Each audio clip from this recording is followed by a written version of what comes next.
Regardez le joli sourire qu'arbore aujourd'hui Nathalie Schran-Guerma. C'est un peu logique parce que c'est toi qui vas remettre notre sourire de France du jour et c'est largement mérité pour un potier d'art. Je suis très fière de vous présenter cette entreprise. C'est une véritable institution dans la région. Les poteries de la famille Ravel, ça fait 5 générations qui travaillent la terre d'Aubagne à Aubagne. Et aujourd'hui, à leur tête, 2 sœurs, Marion et Julie, talentueuses. Elles sont très fières de proposer une poterie 100% made in Aubagne. La terre vient de la région et elle est extraite dans leur carrière et elle est transformée dans leurs ateliers. Elles font aussi appel à, elles font tout. Et elles font aussi appel à des designers pour constamment renouveler leur gamme. Donc moi, je vous propose d'aller faire un tour dans leur atelier. Aubagne, en Provence. Si cette petite ville est célèbre pour Marcel Pagnol, elle cache un savoir-faire qui se perpétue depuis 5 générations. Ici, au pied du Garlaban, en pleine garrigue, dans le berceau de l'arrière-pays provençal, se transmet une passion depuis près de 180 ans.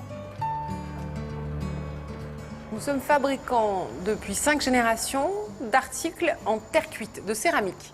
Donc on peut fabriquer à la fois de la vaisselle, des produits de décoration toujours céramique et bien sûr des pots de jardin, donc de tout petit jusqu'à très très gros. Dans cette manufacture, Marion et sa sœur Julie travaillent l'argile. Elles sont toutes les deux à la tête de la poterie familiale fondée en 1837. Je pense que tu vois avec les jaunes ici, ça va particulièrement bien. Les oranges là, donc comme ça celui-là on le met là. Reprendre le flambeau de l'entreprise avec ma sœur Marion, c'est génial et c'est surtout un plaisir au quotidien. On s'éclate à faire ce qu'on fait, à travailler avec les gens avec qui on est. C'est très naturel. Au départ, la terre. L'argile, celle de la région d'Aubagne. C'est cette matière première qui, mélangée à de l'eau, va permettre d'obtenir la pâte nécessaire à la fabrication des pots, jarres et autres vaisselles ou ustensiles de cuisine. Le procédé est exactement le même depuis des millénaires. C'est très simple, on prend de la terre argileuse, on met de l'eau, on obtient une boue, ce qu'on appelle une barbotine, c'est-à-dire un jus argileux. Et dans le filtre presse, on va le filtrer et le presser pour obtenir la pâte que l'on souhaite avec une densité facile à travailler. Une fois la pâte argileuse obtenue, il faut la travailler à la main pour les petits pots. Des gestes minutieux, réalisés avec délicatesse dans la plus grande concentration.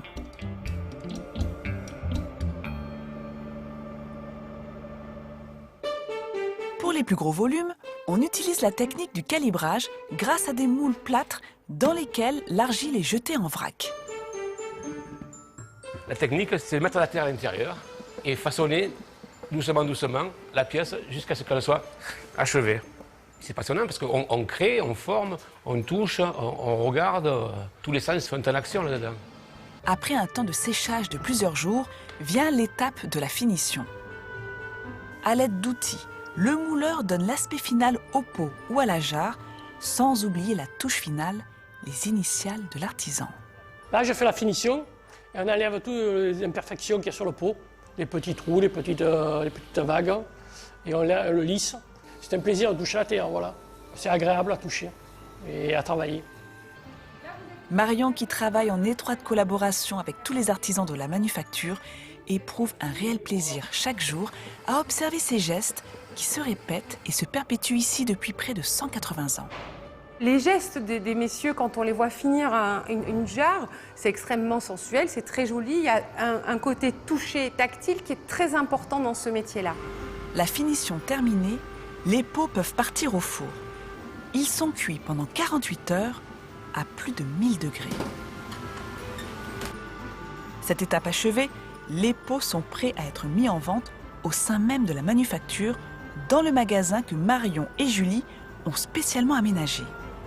Des clients de toute la région s'y rendent régulièrement pour acheter ou tout simplement pour le plaisir des yeux. Je trouve que c'est fantastique de continuer à avoir des artisans qui perpétuent cette qualité-là. C'est très important pour moi d'avoir des produits qui ont été faits avec de la terre de la Provence, de la terre d'ici, de notre région, et de garder ce savoir-faire en même temps que cette terre natale auquel on est très attaché. Un savoir-faire unique, une tradition familiale conservée depuis plus d'1 siècle et demi. Jacques, le père de Marion et Julie, attachés de leur transmettre le goût de l'argile et de la poterie depuis leur plus jeune âge. J'ai plutôt transmis une passion, la passion d'entreprendre, la passion de l'argile. Et c'est avec cette passion, finalement, qu'elles sont arrivées à reprendre l'entreprise d'une façon très naturelle, très facile, très douce. La poterie d'Aubagne, une tendre et belle histoire de famille, une histoire de passionnés, amoureux de leur terre provençale, matière première à la création d'objets uniques et de caractère. Et cette entreprise, Laurent, Oui. elle mérite largement un sourire de France. Eh oui. Car cette manufacture de 6000 m², elle se visite tous les jeudis, gratuitement. voilà. Les touristes peuvent venir admirer le travail des potiers. C'est magnifique, hein. Le cadre est beau, vous êtes directement plongé dans leur univers. 6000 m² à visiter, 50 000 visites par an. Vous avez également la possibilité pour les touristes étrangers de la visiter parce que les visites se font en français et en anglais. Donc c'est une valeur ajoutée, une fois de plus C'est pour une le valeur tourisme, on le ajoutée. comprend Et bien. regardez, vous pouvez vraiment assister les potiers, voir de près les différentes étapes. Bon, là, on voit mettre la signature Le de poisson. l'entreprise, le poinçon, bien évidemment. On voit les finitions. Vous pouvez la malaxer. Regardez cette terre d'Aubagne. Vous pouvez la toucher. Il y a comme des petits ateliers pédagogiques. Vraiment, on essaie de vous faire aimer cette terre d'Aubagne, ce métier de potier. Et alors, ce qui est génial, c'est qu'il y a un autre point qui justifie ce sourire de France, c'est que leur lieu est accessible aussi aux personnes à mobilité réduite. Parce que c'est une entreprise qui est en plein pied, il n'y a pas d'escalier. Et c'est pour toutes ces raisons que je souhaite remettre ce sourire de France à Marion, ici présente, pour la qualité de leur accueil, un accueil chaleureux, des ateliers pédagogiques. Donc j'ai envie de vous dire qu'avec votre accueil, vous faites la fierté de notre pays.